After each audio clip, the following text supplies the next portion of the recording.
In today's deep learning video, we're going to be taking a look at both softmax and also cross entropy loss within PyTorch. We're going to go over some of the background information before we do code. And this is one video in a series that I am creating on PyTorch videos. So if you're brand new here, make sure to check out some of those other videos in the series. All right, so first things first, what essentially does softmax do? Well, essentially it transforms logits into probabilities. And each of these probabilities within a specific tensor is going to add up to 1. This helps your models in classification problems. Now, what does cross entropy do? Well, cross entropy essentially takes your logits and then gives you a loss at the very end. Now, softmax is a step that is going to be built into your cross entropy loss, a function that's built within PyTorch. Some other verbiage that you should probably know is sometimes cross entropy loss is called log loss and also softmax. And this is the formula here on the screen. All right, with that being said, let's start coding. I'm gonna jump on my computer. So my Google Colab notebook up, let's start coding. First thing that we're gonna do is we're gonna import in what we need. So I'm gonna put first import torch, and then I'm gonna say import torch.nn as nn.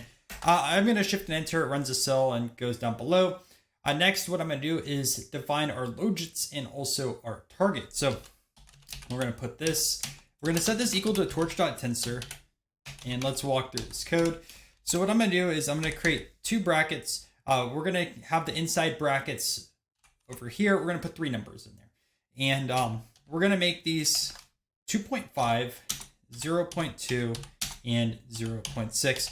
This one is the greatest number in the 0 position. Next one I'm going to do 1 position, and last one I'm going to do 2. You'll see why in a second. All right. So I'm just going to copy this over here and just slightly change these numbers up. So this time I'm just going to put like 0.3, all of 0.3 here at the end. We'll put like 2.7 in the middle. And we're going to do one more triple over here of numbers. We're going to have like 0.1, 0.2, and let's say like 1.6. Now, what we're going to do is set our target, and we're going to set our target equal to a torch.tensor as well.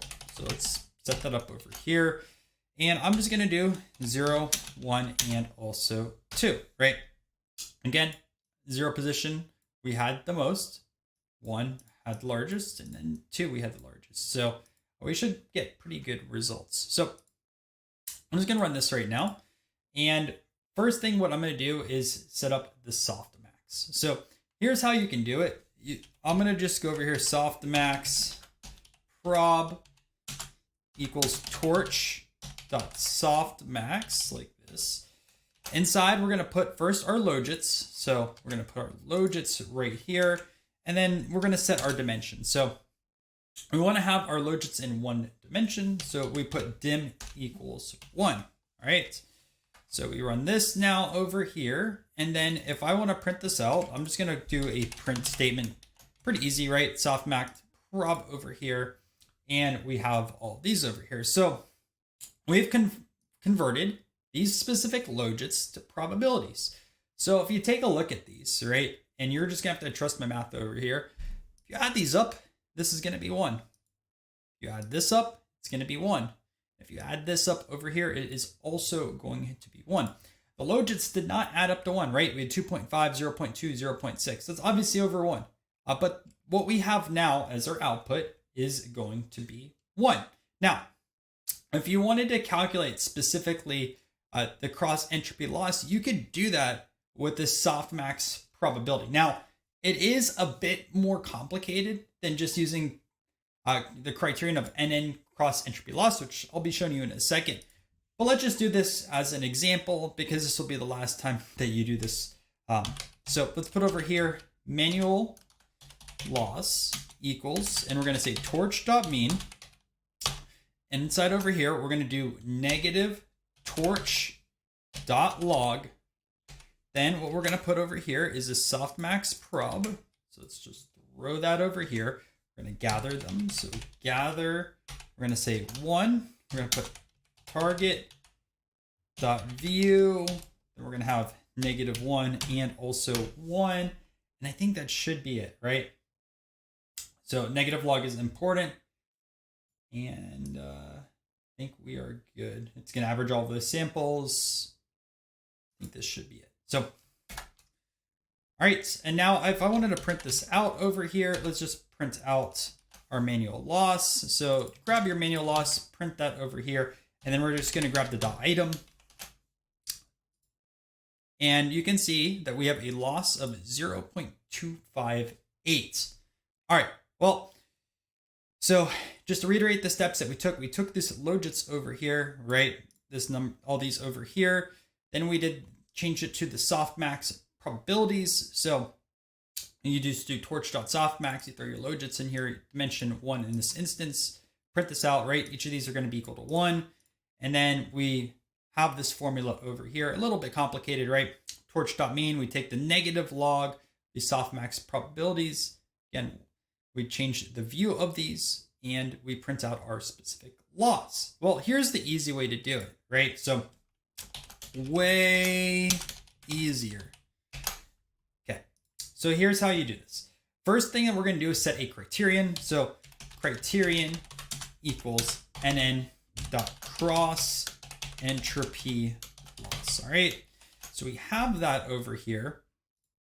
And then we can define our loss. So we can say our loss is going to be equal to our criterion. Now, you have to put two parameters in here. First, what we're going to do is we're going to put our Logits in here.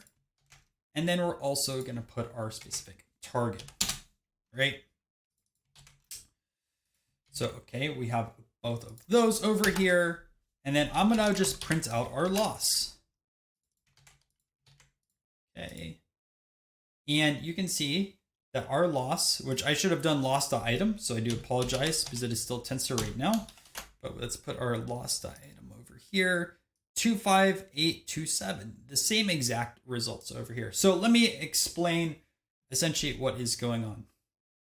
Essentially what I did is I created a criterion over here of this nn.CrossEntropyLoss. This is what we're going after.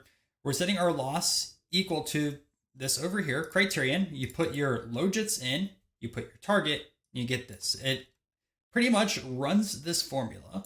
And at the same time, right, it applies our softmax probability. Over here, we did our softmax probability, very manual, right?